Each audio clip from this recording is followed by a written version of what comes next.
Today, we're going to take a closer look at Nvidia. Applied Digital, the stock is up nearly 50% on the day. Coreweave, Navitas, and some other semiconductor updates that I think every investor should know. So let's take a closer look in today's episode. I want to thank The Motley Fool for sponsoring this video, and check out fool.com/Jose for the 10 best stocks to buy now. With that link, you get a promotional offer for the subscription service. Now, let's continue with today's episode.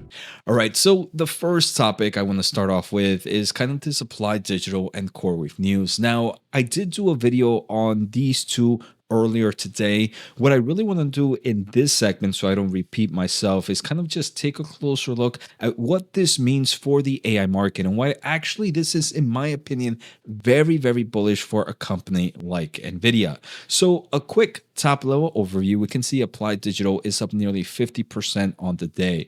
Coreweave is up roughly 5% on the day. The main reason is Applied Digital announced a 250 megawatt AI data center lease with Coreweave in North Dakota. Now, this is expected to be about a 15-year leases agreements with Coreweave and generating approximately $7 billion in total revenue from the leases.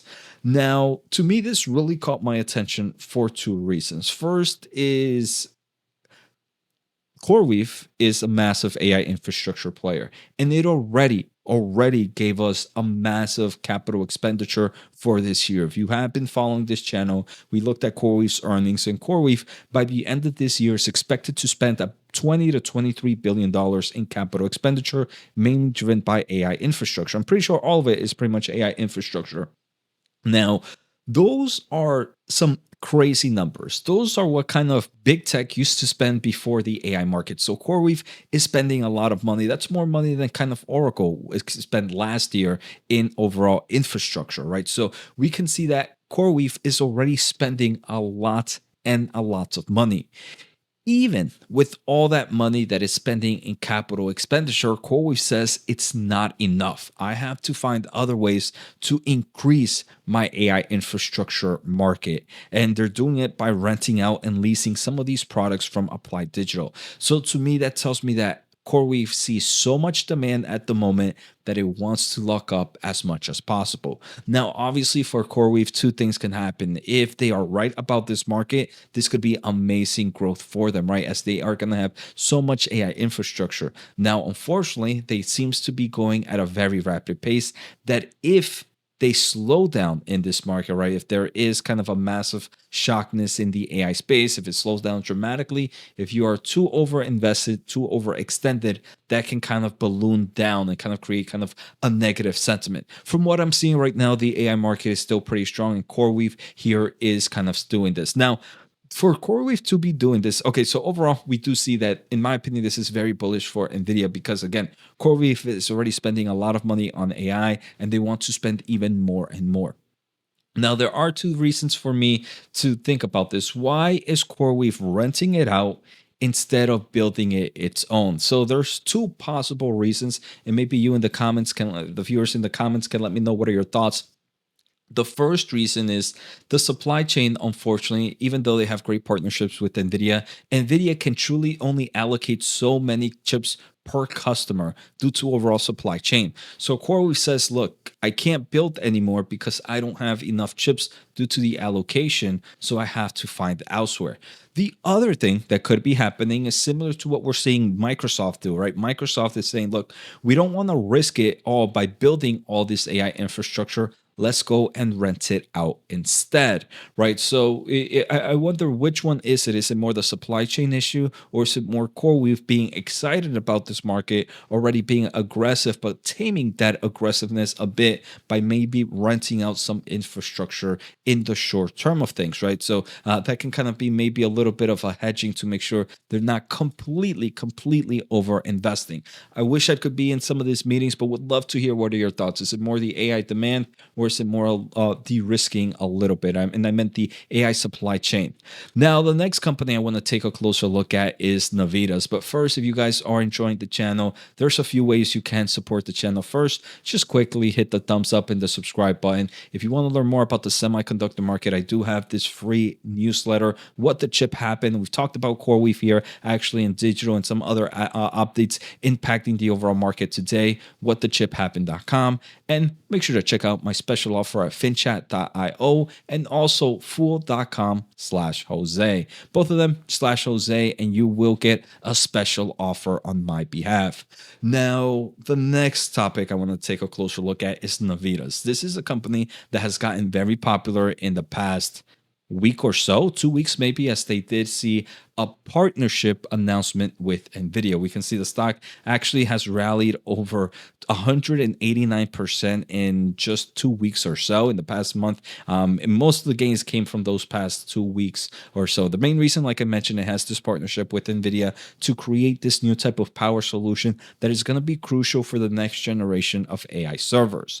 Now, there are some things I want to say this. Now, there is the potential, and let me just start off that. I definitely see the potential with this partnership. Partnering up with Nvidia can be huge benefit, could be beneficially amazing in the long term of things if Nvidia chooses you as the final partner and the final product. It could mean a lot of revenue, and the company sitting at a market cap of roughly $1 billion. I can see the excitement. Now, the thing that happens, and we're going to explain this. So I see that. I want to talk a little bit about the risk, but maybe we might get some answers tomorrow on June 3rd of 2025, as soon as 8:30 in the morning. This company is actually going to be in a technology conference with the CEO himself. So we're going to get probably a lot of questions happening with the Nvidia partnership, and hopefully we can hear a little bit about the CEO thoughts. And again, this is the partnership that they announced on May 21st. Navitas is developing next generation 800 volt high voltage DC architecture with Nvidia to power new solutions. And this comes with a lot of benefits. For example, enhanced power efficiency, increased power density, and reduce operating costs, which is all amazing for the AI server market. As if you have energy efficiency in one way, you can kind of use that extra energy that you are saving it to actually put more and more GPUs, right? We are power limited. So if you're saving energy in one way, you can put it in more GPUs because you're saving that energy.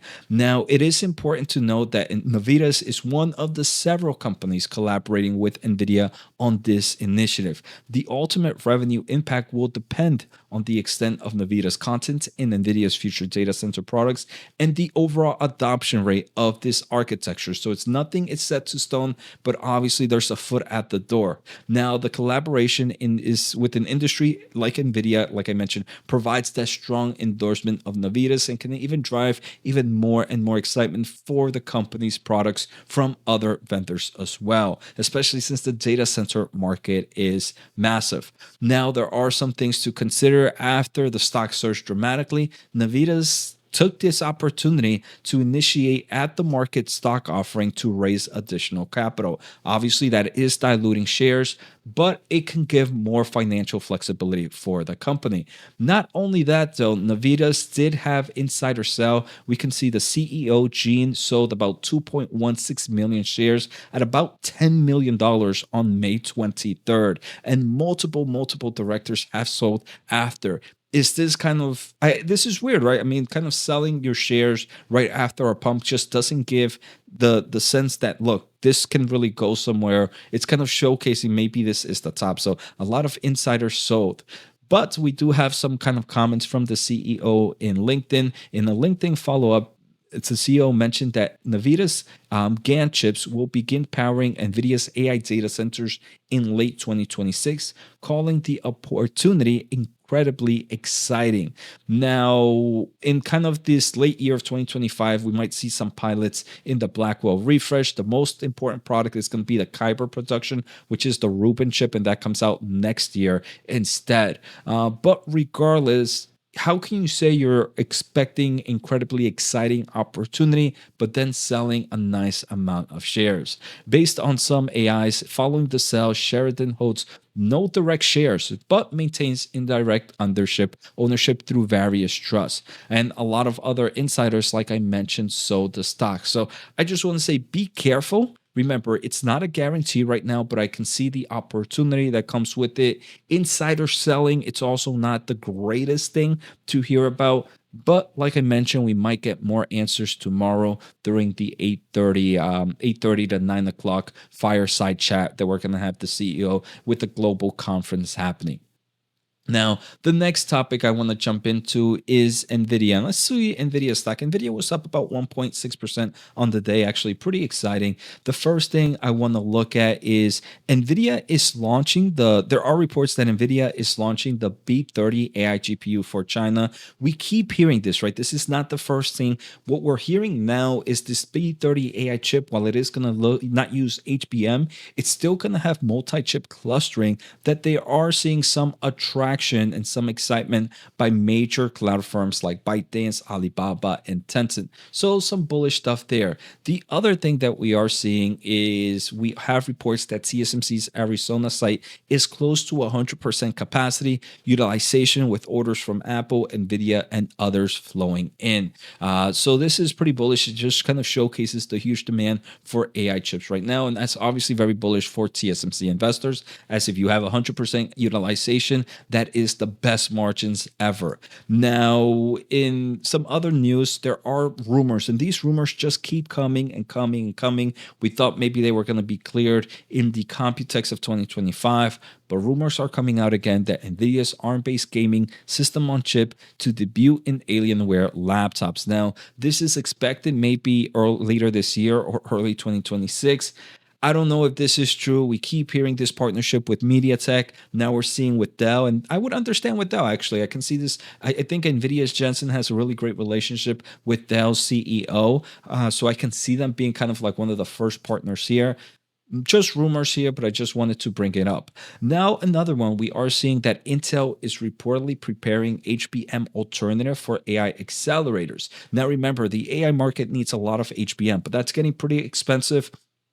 And the innovation curve for that is also pretty crazy. And the supply is also pretty low compared to other products. So in response, it seems Intel, SoftBank, and some other educational industries have quietly formed a new startup called SameMemory to develop an alternative to existing HBM solutions. Now, I don't really care about this in forms of short-term news. What I wanted to bring up this news for is because it showcases how much you have to really, when a new product comes out or when a new startup comes out, it takes multiple years, especially in the semiconductor industry. Prototype chips are slated for 2027. That's 2 freaking years from now. Where is the HBM market going to be from there, with volume production aimed at 2030? So I wanted to bring this up because we always hear about a new AI startup, about a new chip startup. And I just want to remind investors that in the semiconductor space, prototypes take a long time, and then prototype to volume production, and then volume production to mass adoption. It could be half a decade before anything really starts moving. So I just wanted to bring that up. Now, there are 2 things that I found on X from 2 pretty cool, great semiconductor people that I follow. First is Ray Wang, and he mentions that there was an interview with NVIDIA's chief scientist, Bill Daly, which is incredibly smart, pretty much the reason NVIDIA has done a lot of the great solutions that they have right now. And he kind of just talks that the United States got it wrong with export restrictions. Banning chips to China has actually created this room for China to become completely dependent, and you are seeing AI researchers who once wrote code for NVIDIA are now programming in Huawei, creating this massive opportunity for China to create its own self-reliance in AI chip. And it seems like it was a huge mistake in the United States part. Now, unfortunately, this is something that we're going to have to wait to see at least a decade or so to see if the restrictions really kind of created a massive shift in the semiconductor and AI market and the difference between the US and China in the future. Now, the final one is, I thought this was pretty cool. This was from Jukan Loss Reef. I'm pretty sure I butchered that name, but it kind of gives us the breakdown of some of the chips between Broadcom and Marvell. It does seem like in this report, Marvell did win Gen 3 and follow-ons of Amazon's Trainium chips and some of their other solutions. Marvell also has the Microsoft Maya AI, the Google AI ARM CPU, and some of the HBM-based logic die ASIC wins. So Broadcom is the beast here. Just if you want to look at it, just pause it real quick and you can kind of see the different types of ASIC solutions, the different types of chips that they're winning when they're ramping through. But I thought this was a lot of great information for the viewers. So I hope you guys enjoyed today's episode. I hope you guys are enjoying the content. Take care, have a good day, and see you all next time.